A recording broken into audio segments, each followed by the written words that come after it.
to you, Danny? Thanks. I'm Danny, I'm an addict. Hi, Danny. It's nice to be here. Actually, really is. I went on Sunday night. I was out after a meeting, doing fellowship with people, and I had a screaming argument with someone and stormed out. And if anyone here knows me, a few people know me, that is not me at all. I never have screaming arguments with people. This I do not do that. And I don't want to bring outside issues in because the argument was kind of about that. But this is not what this is about. This is about my behaviour, if you like, and the way I felt and reacted. The guy I was arguing with is also someone long-term recovery he's a really lovely guy. He's an older kind of very, very left-wing kind of Scouse journalist. I come from a Jewish family. Guess what the argument was about, okay? And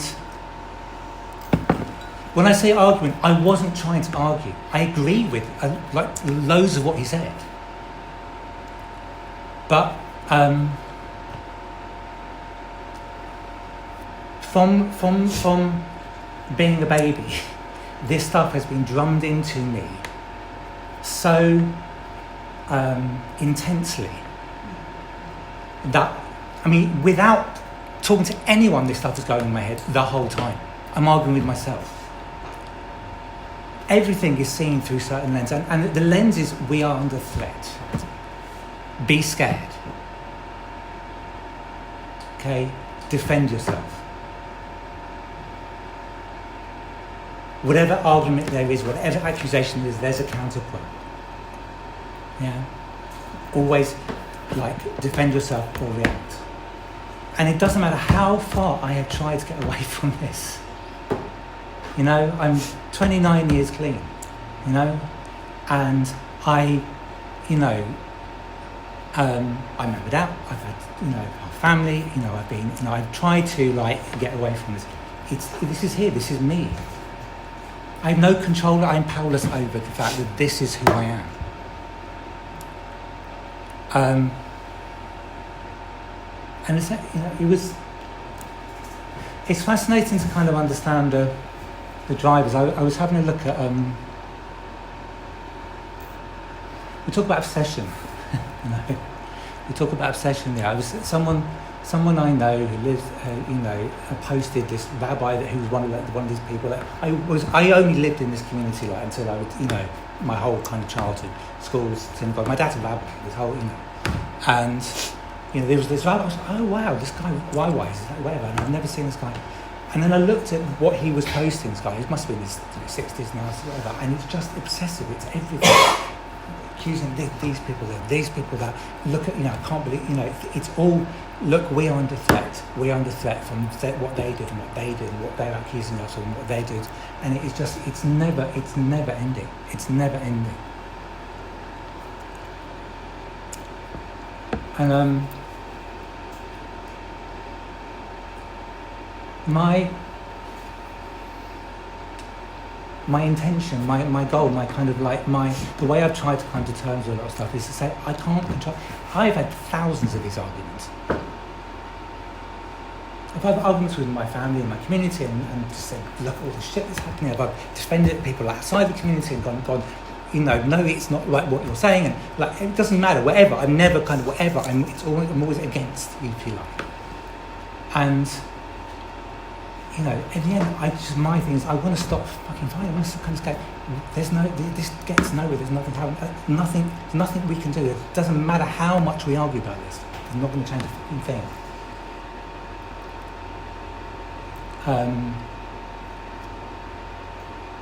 What was really interesting, you can talk about step one stuff. It's like step one for me is we come in because we've lost control. We're powerless over our addictions, over something inside of us. Okay. This a tiny taste of what I got. Tiny taste. Yeah. And drugs help me to just stop feeling afraid. There's lots of other things. I'm an addict. As soon as I start, using, I can't stop. I mean, has always been the case. You know, I got drunk. First got drunk when I was 10. Someone gave me a bottle of cider in a synagogue, you know, at some youth lunch or something like that. And as soon as I could control it, I drank the whole thing. I was, you know, got drunk at 10 because I just finished the whole bottle. I have always had that reaction to substances. You know, a friend of mine at 12 told me about sniffing deodorant, you know, aerosol, and use every can in the house. You know, it's just my reaction to these things. It's always, that's what I do. I can't, you know, I know I can't stop. And I can give reasons for it. I can also say, well, yes, I used because of this situation, I used because of this. But, you know, my sister didn't. My brother did, he died, you know, 25 years ago, but my sister didn't. I know plenty of other people grew up, you know, in similar situations where some didn't become addicts, you know, and you know, that's the way I dealt with it. That's me. Because I believe physiologically or whatever it is, I'm wired that way. But it is useful to know, it is useful to see, and I hadn't had such a kind of like dramatic almost like illustration of these triggers, these things that kind of I react to quite a long time.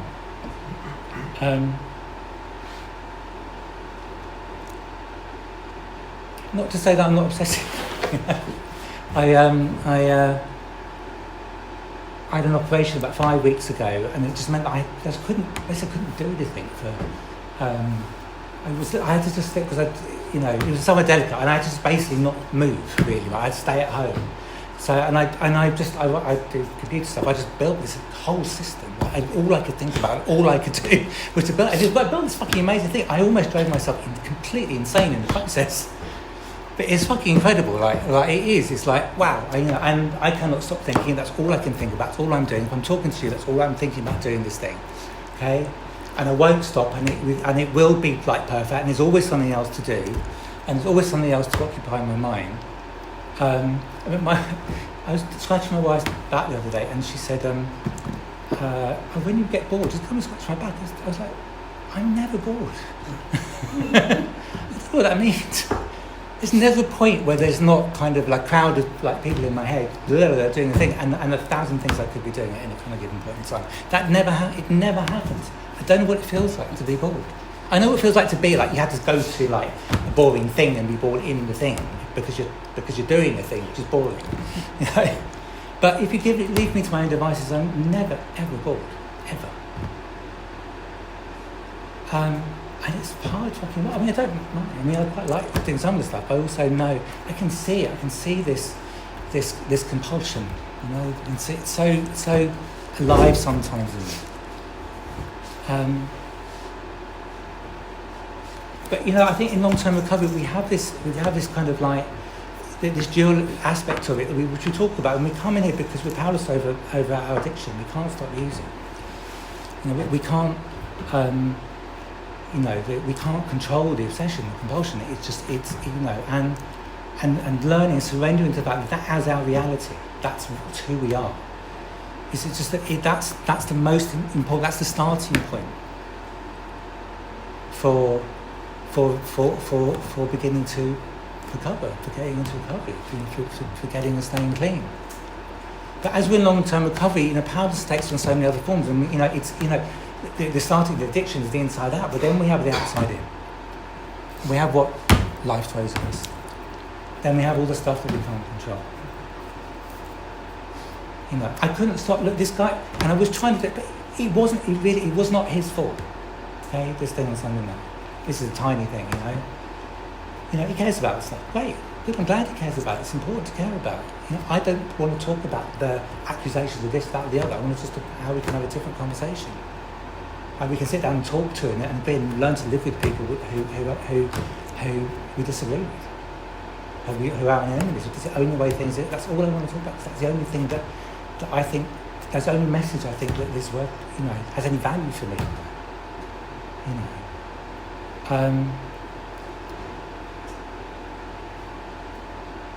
But still, I'm clearly struggling to accept the fact that I can't, that aspect of, not surrendering to that I can't control about the way I react, the way I feel, the way I react. And it comes in so many forms, it's, as well as, and everything, illness. I've had one friend diagnosed with leukemia 2 weeks ago, another friend in hospital with with a brain bleed. You know, as a lot of you know, my first wife died of cancer a few years ago. We put together, we met in the rooms, we were together for 25 years.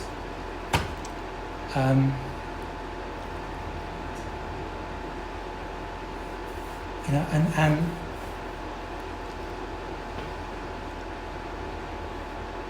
you know, it's. I think one of the hardest things sometimes about long-term recovery is understanding, you know, it's that serenity-based stuff. It's like, you know, what can I do? What can't I do? You know, what's my responsibility? What's my part in this? What part can I play in this? What part should I play in this? You know, I'm an atheist. I don't believe in this sort of supernatural or whatever, but you know, but I do. There's one phase like there's that God meets you halfway that always kind of resonated with me a bit, if you like. It's. You know, I do have a responsibility to do things in my life. I do have responsibility, you know, when my wife's dying, to be present for her. I couldn't fix her. I got all the best care I could. I did everything I could, but I couldn't fix. I can't. You know, that wasn't. I have you know, anyway. I feel like sometimes I've been battered into submission sometimes over the course of my life. You know, I lost, you know, we had twins in 99 and one of them died at 7 months, very severely disabled. I brought up the other one, it's my brother as well, to this illness not long after. And all I know is that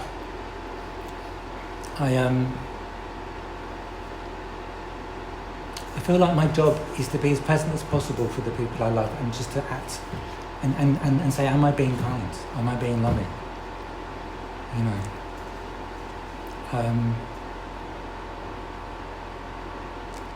And when I do that, things change. I have the ability to change the world by changing the way that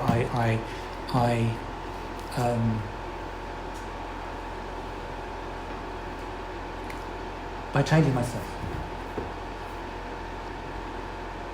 Now, I love the progression of the steps, and it's very, very clever. You know, particularly step 1 to 9 things. You know, I think that there's an aspect of step 9 in particular where you're going out and making amends, and it's like that's when the world begins to change in really profound ways. I know this is step 1 chair, but the point is that when I don't live by those principles, that's when my life becomes unmanageable. That's when I feel out of control. You know, I have to accept that I can't control who I am. I think that's probably the starting point in many ways. I can put the work in. Yeah.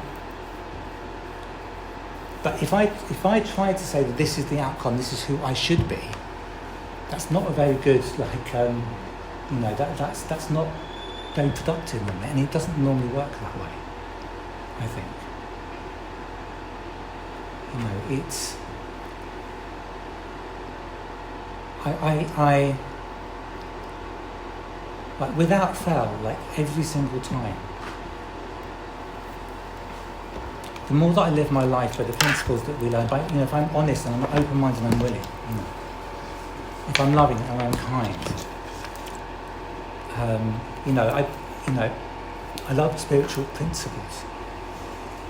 The things that we're taught in this program. I love the way that we understand, we learn to understand ourselves, our part in things, our context, you know. And it always comes back to step 1. It always comes back to the fact that if I don't accept that reality, you know, if I don't accept who I am, if I don't accept the world as it is, if I don't accept that, and I don't have the tools to do that, which I learn in the other steps, and things start to get uncomfortable really pretty quickly.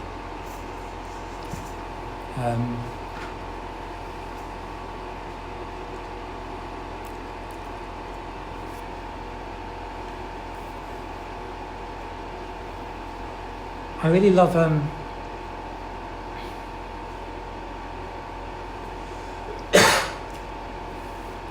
there's an aspect of kind of long-term recovery which for me is, I think long-term recovery is a commitment, you know. It's similar kind of, you know, when I was married like for 25 years to someone, and there's something really extraordinary about being with someone for that long.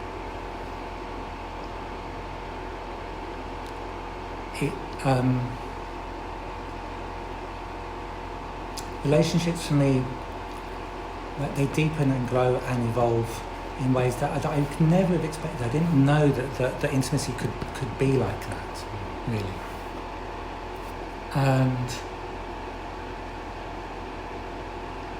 you know, it was only possible really because of that, being able to live in a way that accepts that the reality of who we are, and having that kind of tolerance, I think, of her and also myself, I have, you know, that I'm learning here. And I got married again, actually, you know, and